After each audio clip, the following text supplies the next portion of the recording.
Maka di dalam akidah Ahlus Sunnah wal Jamaah, akal dan syariat tidak mungkin bertentangan secara hakiki. Kenapa? Karena keduanya berasal dari Allah Subhanahu wa taala. Syariat adalah wahyu Allah, kemudian akal adalah ciptaan Allah Subhanahu wa taala. Jika terjadi pertentangan, ada 3 kemungkinan. Yang pertama, bisa jadi dalil syariatnya tidak sahih. Yang kedua, bisa jadi pemahaman terhadap pemahaman akal keliru. Yang ketiga, bisa jadi akal melampaui batasnya. Saya beri contoh mudahnya, Pak. HP, Pak. HP ini kalau seandainya saya naik pesawat, kemudian setelah itu dia ke atas, hilang apa, Pak? Hilang sinyal. Nggak bisa berhubungan. Begitulah akal. Kalau dia disuruh bekerja di luar kapasitasnya, maka dia akan keliru memahami. Ini Bapak Ibu, saudara-saudari yang dimuliakan oleh Allah. Berarti kalau begitu, apa fungsi akal? Fungsi akal adalah memahami wahyu, bukan menghakiminya. Ya ayyuhalladzina amanu kutiba alaikumusiyam. Wahai orang beriman, diwajibkan atas kalian berpuasa. Kenapa sih ada puasa ini? Untuk apa sih ada puasa ini? Kenapa sih sholat harus 5 waktu? Kenapa subuh setelah tidur harus 2 rakaat? Kenapa tawaf 7? Kenapa sa'i 7? Kenapa haji harus ke Arafah? Karena ada sebagian orang mengatakan, sudah haji biar tidak ada korban, maka haji per benua saja. Kemudian dilakukan di sepanjang tahun, tidak mesti harus di bulan Dzulhijjah. Karena beberapa tahun yang lalu banyak korban. Maka para ikhwan yang dirahmati Allah, akal fungsinya adalah memahami wahyu, bukan menghakiminya. Itu yang dimaksud oleh Allah, afala ta'qilun, afala tatadabbarun, afala tatafakkarun. Dia hanya fungsi memahami wahyu, bukan menghakimi. Kenapa? Karena syariat atau wahyu Al-Quran atau hadis Rasul Sallallahu Alaihi Wasallam adalah sumber utama. Makanya para ikhwah, para ulama rahimahullah berkata, al-aqlus sarih la yu'aridun naqlas sahih. Akal yang sehat tidak akan pernah bertentangan dengan dalil yang sahih. Ini para ikhwah yang dirahmati oleh Allah SWT. Lanjut. Baik. Kemudian para ikhwan yang dirahmati oleh Allah Subhanahu wa taala, dalil tentang adanya Allah Subhanahu wa taala di dalam Al-Qur'an. Sekarang kita membicarakan tentang dalil adanya Allah Subhanahu wa taala berdasarkan wahyu. Wahyu berarti Al-Qur'an dan sunnah. Mimpi bukan wahyu. Perasaan bukan wahyu. Kebiasaan orang banyak bukan wahyu. Yang wajib diterima Al-Quran dan Sunnah. Tentunya ini nanti dipahami oleh pemahaman para generasi terbaik, yaitu para sahabat, para tabi'in, para tabi'ut tabi'in. Termasuk imam yang 4, itu generasi terbaik. Wahyu diantaranya Allah berfirman di dalam surah Az-Zumar ayat 62. Allahu khaliqu kulli syai' wa huwa ala kulli syai'in wakil. Allah adalah pencipta segala sesuatu.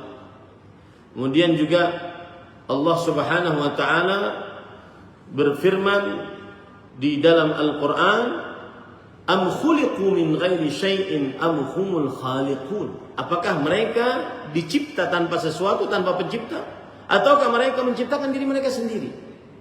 Afara'aitum ma tumnun a antum takhluqunahu am nahnul khaliqun? Surah Al-Waqiah ayat 58 sampai 59. Maka apakah kalian memperhatikan apa yang kalian pancarkan? Kaliankah yang menciptakannya ataukah kami yang menciptakannya? Ini semua dalil tentang adanya Allah Subhanahu wa taala. Baik, lanjut. Nah, kalau sudah kita pahami 2 poin tadi, ma'rifatullah keberadaan Allah, kita sekarang ingin lebih mengenal Allah Subhanahu wa taala. Jadi cara berpikirnya apa? Mengenal Allah kewajiban seorang hamba. Kemudian salah satu bentuk pengenalan Allah adalah keberadaan Allah, bahwa Allah itu wujud, ada. Tetapi la kal mawjudat, tidak seperti makhluk-makhluk yang ada. Nah, salah satu poin tentang pengenalan Allah yaitu tentang Allah Subhanahu wa taala diyakini dengan 3 hal. Yang pertama yang disebut dengan rububiyah. Yang kedua yang disebut dengan uluhiyah, yang ketiga yang disebut dengan asma was sifat. Para ikhwan yang dirahmati oleh Allah Subhanahu wa taala, lanjut. Pembagian tauhid ini bukan dari kantong saya atau orang-orang ulama-ulama sebelum saya, tetapi dia berdasarkan dari wahyu, dari Al-Quran, yaitu surat Maryam ayat 65. Perhatikan baik-baik. Rabbus samawati wal ard wa ma bainahuma fa'budhu wastabir li'ibadatihi hal ta'lamu lahu samiyya. Yang artinya Allah Subhanahu wa taala berfirman, Rabbus samawati wal ard. Dialah Rabb yang memiliki langit dan bumi dan apa yang ada di antara keduanya. Ini disebut dengan rububiyah, bahwa Allah Rabb. Dan Rabb ada 3 hal yang menunjukkan kepada rububiyah. Al-khalqu wal mulku wat tadbir. Penciptaan, pengaturan dan kekuasaan. Hanya Allah yang memiliki ini. Penciptaan hanya Allah yang mencipta. Pengaturan hanya Allah yang mengatur. Kekuasaan hanya Allah yang berkuasa secara mutlak. Adapun manusia berkuasa tidak mutlak. Manusia bisa membuat meja, tidak mutlak. Tetapi pencipta, pengatur, berkuasa hanya Allah Subhanahu wa taala. Dari mana itu kita ambil? Rabbus samawati wal ardh wa ma bainahuma. Salah satu dalilnya juga adalah alhamdulillahi rabbil alamin. Segala puji hanya milik Allah, Rabb semesta alam. Kemudian fa'budhu wastabir li'ibadatihi. Maka ibadahilah dia dan bersabarlah dalam beribadah kepadanya. Nah, di sini ada poin penting Bapak Ibu saudara-saudari yang dimuliakan oleh Allah. Siapa yang mengakui Allah pencipta, pengatur, berkuasa, maka dia wajib beribadah hanya kepada Allah semata, tiada sekutu bagi Allah. Saya beri contoh doa, ibadah doa. Siapa yang mengakui Allah Maha Pencipta, Maha Pengatur, Maha Berkuasa, maka dia berdoa hanya kepada Allah. Fad'ullah mukhlishina lahu-din. Allah berfirman dalam Al-Quran, maka berdoalah kalian dengan ikhlas, murni, suci, satu hanya untuk Allah Subhanahu wa taala. Tidak berdoa kepada makhluk, walaupun makhluk itu paling termulia seperti Jibril, malaikat paling termulia, atau makhluk paling termulia dari manusia seperti Nabi kita Muhammad sallallahu alaihi wasallam, tidak berdoa kepadanya. Apalagi makhluk-makhluk yang derajatnya di bawah mereka berdua. Ini konsekuensi dari ayat ini.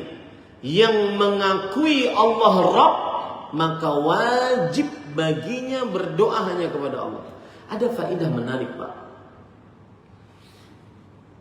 Seseorang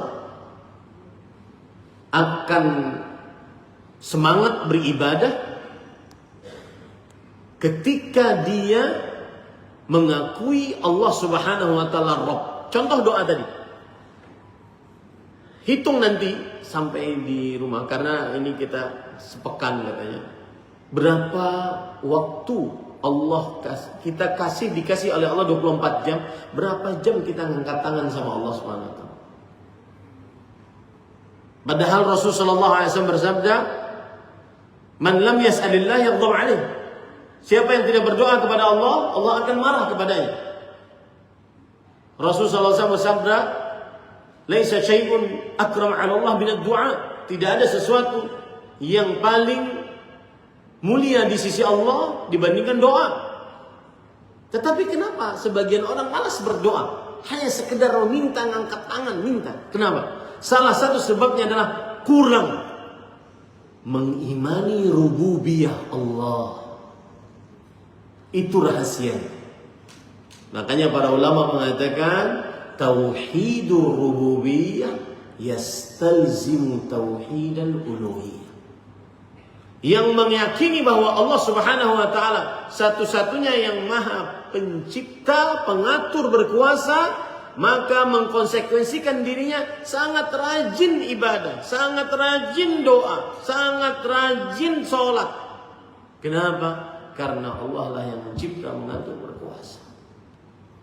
Ini faedah yang sangat luar biasa. Kemudian lanjutan ayat tadi, hal ta'lamu lahu samiyya. Maka apakah engkau mengetahui ada sesuatu yang sebanding dengannya? Maksudnya ini tauhid asma wa sifat. Nama-nama dan sifat-sifat Allah Subhanahu wa taala. Nah, Bapak Ibu, saudara-saudari yang dimuliakan oleh Allah, saya ingin menyinggung kalbu kita di dalam pembicaraan tentang tiga tauhid ini. Ketika kita mengenal Allah Subhanahu wa taala, Maha Pencipta, Maha Pengatur, Maha Berkuasa, kemudian Allah lah satu-satunya yang paling berhak untuk diibadahi. Kemudian Allah Subhanahu wa taala memiliki nama-nama yang husna, sifat-sifatnya yang ulia, maka salah satunya adalah membuat kita senantiasa